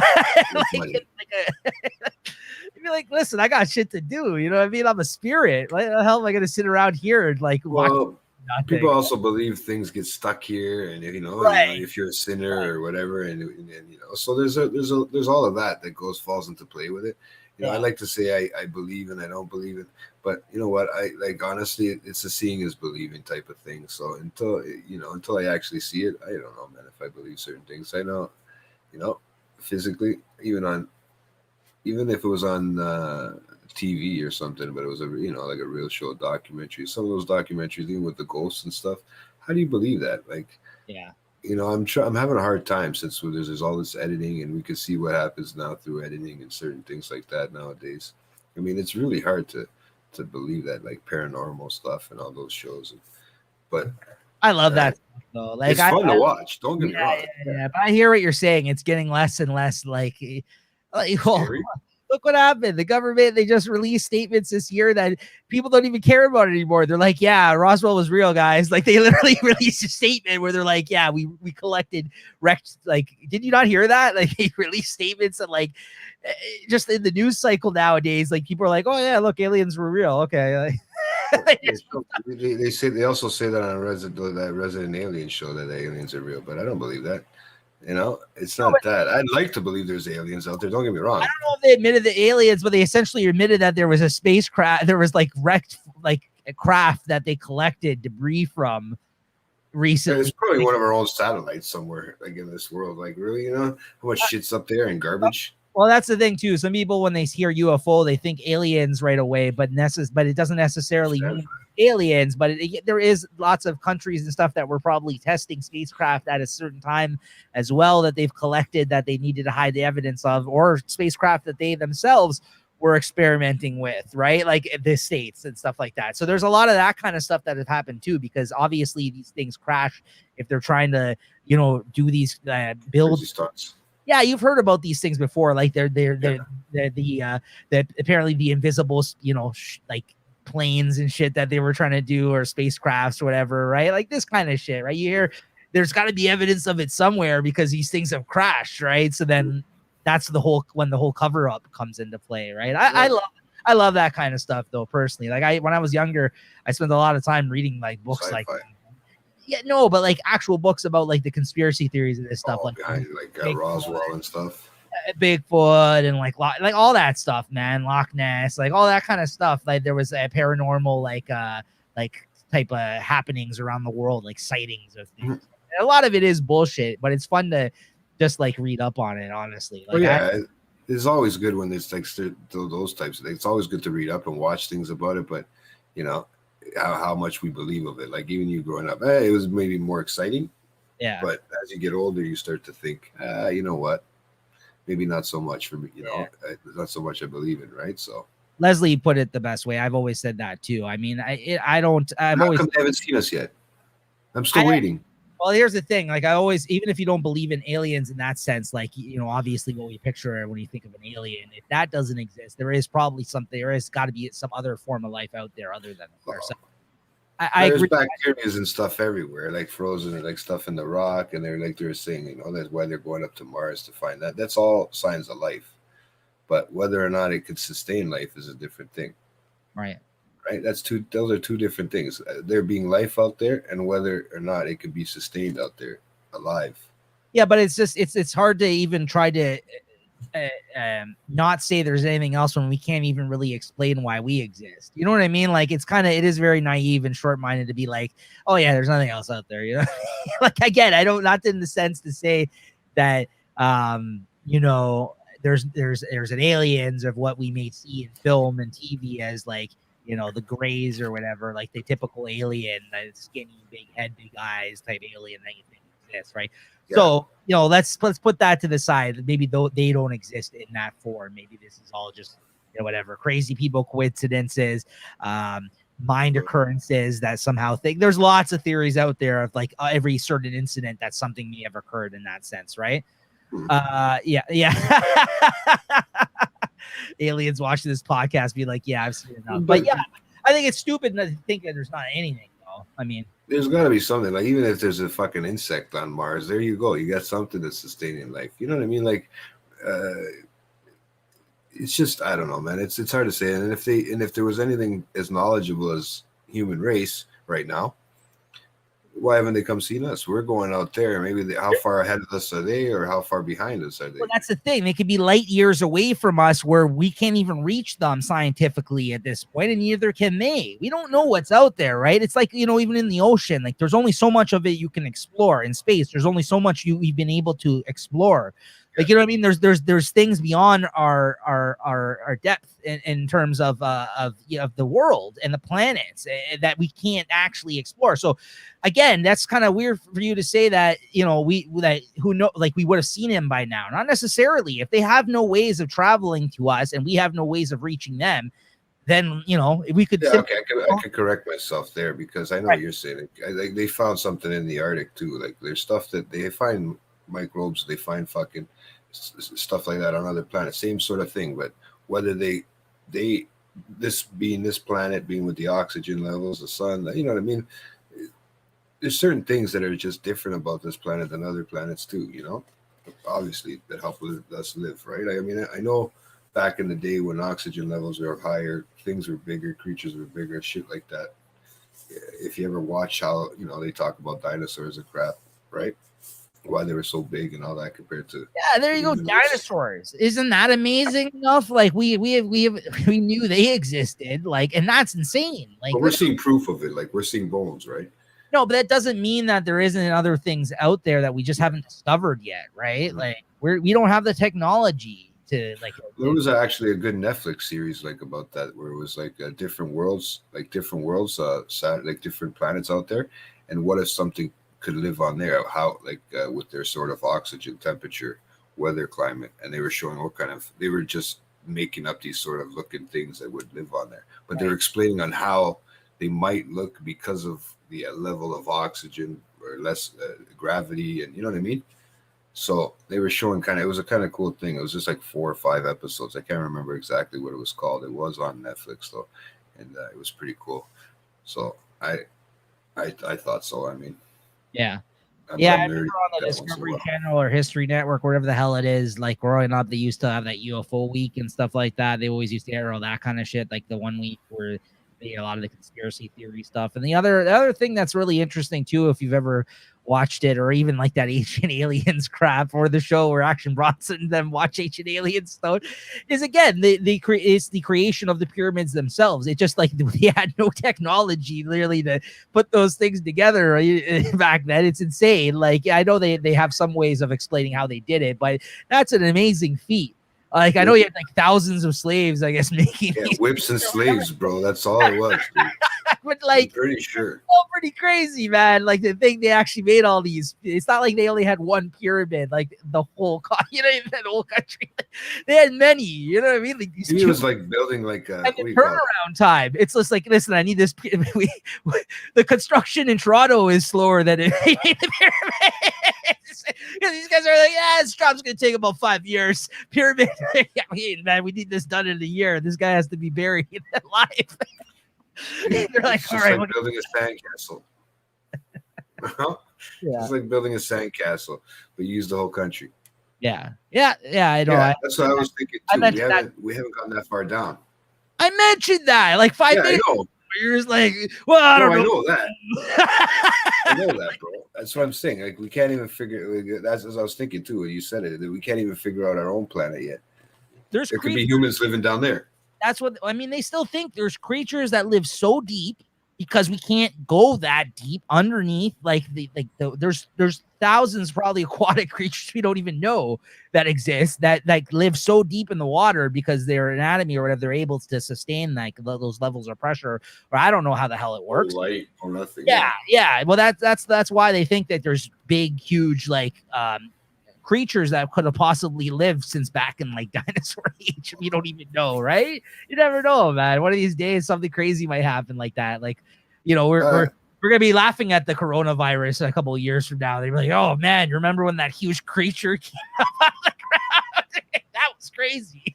Well, I mean, the one cool thing that I seen you last week was that Mars landing, right? Yeah. And they landed it specifically in where they thought was old water. So the old water old river and lake entrance, right? So they could see if they could find anything that might have resembled some sort of life, like in the sand. So hopefully, I mean that's the kind of stuff that they would find in like a deep ocean of some sort, right? Right. So I mean, everything comes from somewhere, bro. Just where. That's all. You know what I mean? We all come from the ground somewhere, and we end up in the ground. It's the circle of life. I love your final thoughts on things. They're great. Everything comes from somewhere. It's like fucking Jerry Springer, eat your heart out. Everything comes from somewhere. Is like your version of you never know, bro. Yeah. That's it. You always leave everything with a be continued, Jay. That's what I like about you. For another time, this conversation, you're just like, well, you never know, bro. You never know. Everything comes from somewhere. It does, bro. It all comes from somewhere, man. Comes out one way, goes in the other. Yeah. I like how you leave things. Listen, things are things, everyone. You know what? I'm giving you, something to think about. Sometimes things happen. Not that we have an answer to this. I think it's funny. Sometimes things happen, and sometimes they don't. Who knows by next week? We might have the answer to one of these questions by next week. Like all of a sudden. Hey? That's a good point about Elon Musk want to put Teslas on Mars. Yeah, because the cars are shit over here. No. I know it's either between that or the which is a better name. I liked where's the Gabagool comment? Where's the Gabagoo? Where's the Gabagoo? Yeah. Hey, it's between one of these girls' legs I used to know. Bada boom. That's a good one. It was. It kind of sounds like it. So, but yeah, no. I like to leave people with something to actually think about. Anyway, since we did have a late start here today, we should bring this home in the next few minutes here. Well, that's why I'm trying to round it up. I know what we were talking about a little earlier. That's why I try to leave people with my final thought, like Jerry Springer. Remember that was the show. That's where I got it from. I used to watch those weird fucking shows. Here. Yeah. What? Who's feedback is it this week? I'm pretty sure it's mine, man. I think you played somebody last week, no? Or no? No, maybe not. I can't even remember. We played so much fucking music on Friday, it's kind of thrown me off. We went back and forth, and I can't even remember. But I have a feeling. Who's Weinstein? Yeah, me probably. Who else is going to be fucking Weinstein in this conversation, Nico? Really? Like, seriously, it's coming from her. So, I get it. It's not like nothing nice comes from her mouth anymore to me. Yeah, I'm not. Unfortunately, I don't get to eat any of their gabagoo. Any final thoughts, guys, there in the chat? Thanks for tuning in. Bro. I would rather eat jerk chicken personally. I like chicken. That's what he said. He's like, sure, he wouldn't rather eat jerk chicken. I was like, I'll eat jerk chicken. I like jerk chicken. I know. I'm killing myself here. You laugh. I'm laughing, man. Like you make me. It's hurting that fucking hernia. Every time you make me laugh like that, man, it fucking kills that hernia there. Maybe you'll kill over the last week. I'm here. Huh? Oh man, it looks like you spelled it like garbage pool. Hey, garbage pool. Or a garage pool. Yeah, I don't fucking know. That's it for me. I think I'm trying to look at a song and talk at this, like look up a song and talk at the same time here. But I don't know what I'm gonna play. I got lots of old music. I went through so much fucking music this weekend. I don't know, on Friday that people didn't realize, and I started adding shit to my list of songs, right? But I don't know, man. Wow. Rob turned on Julie. What happened? Nothing nice comes from her mouth anymore, dude. JT, that's the name of this episode. Oh, I guess that's what I said. Yeah. That's what I said. It's getting ugly out there. I'll leave you with a Phil Leotardo quote from The Sopranos. One of my favorite. Which one is that? This is the one where he's at his Johnny Sack's daughter's wedding, And at the end, the police come and they handcuff him, and they're taking him away, right? And he starts breaking down and crying. And Phil Leotardo, he's making a comment about him afterwards, calling him a disgrace. Like, essentially, he's like laughing, he's like crying, he's like, what a disgrace. And then like some other wedding guest like walks by them talking about this, and he's like, he's an emotional man. He loves his daughter. No, it's just funny because he's talking shit about him one moment, and then someone sees him like walking by, and he's like, he's an emotional man, loves his daughter.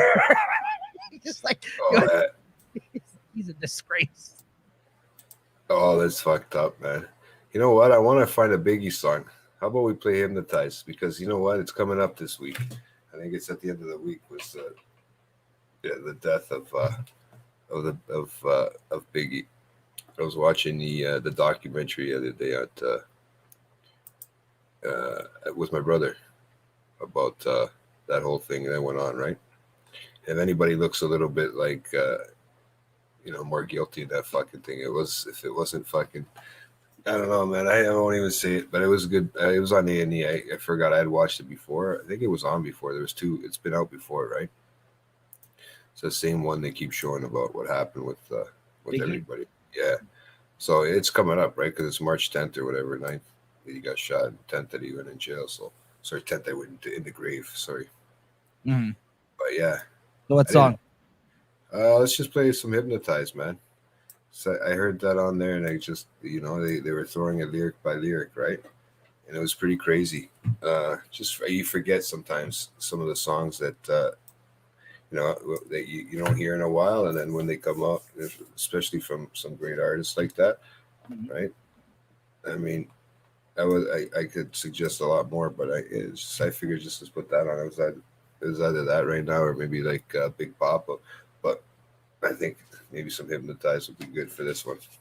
All right, everybody, there you have it. IG Hypnotized, Jay's way back playback for the night.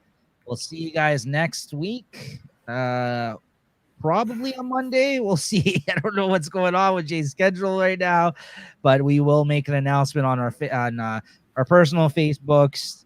That's something we should do, I guess, is make an actual Facebook account for Late Night Chat. We never got around to doing that, but we have our Instagram. If you follow us on our own personal accounts or our Instagram, or any of the people that follow us, sometimes they'll reshare some of our posts, so you can always find out about it from there.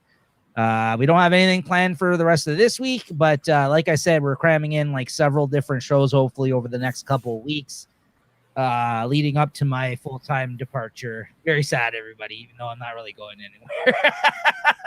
That's it. I'm not going to hear him anymore. I'm not going to be able to bug Nico anymore. So. Yeah. So, all right, guys. We'll see you guys next time. Thanks, everyone. Thanks, everybody.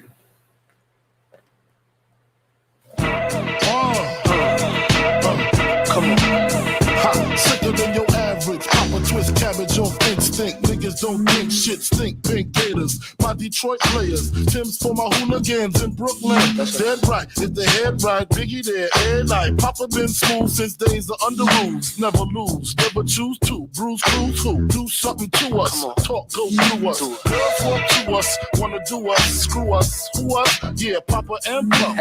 Close like Starsky and Hutch, stick to clutch. Yeah, I squeeze 3 at your cherry M3. Bang every MC easily. Take that. Easily. Recently, niggas frontin' ain't saying nothing, so I just speak my peace. Keep my peace. Cubans with the Jesus peace. With my peace. Packing, asking who want it. You got it, nigga, flaunt it. That Brooklyn bullshit, we on it. Biggie, biggie, biggie, can't you see? Sometimes your words just hypnotize me. And I just love your flashy ways. Guess that's why they're broken, you're so fake. Biggie, biggie, biggie, can't you see? Sometimes your words just hypnotize me. And I just love your flashy ways. Guess that's why they're broken, you're so fake. I put O's in NY onto DKNY. Miami, DC.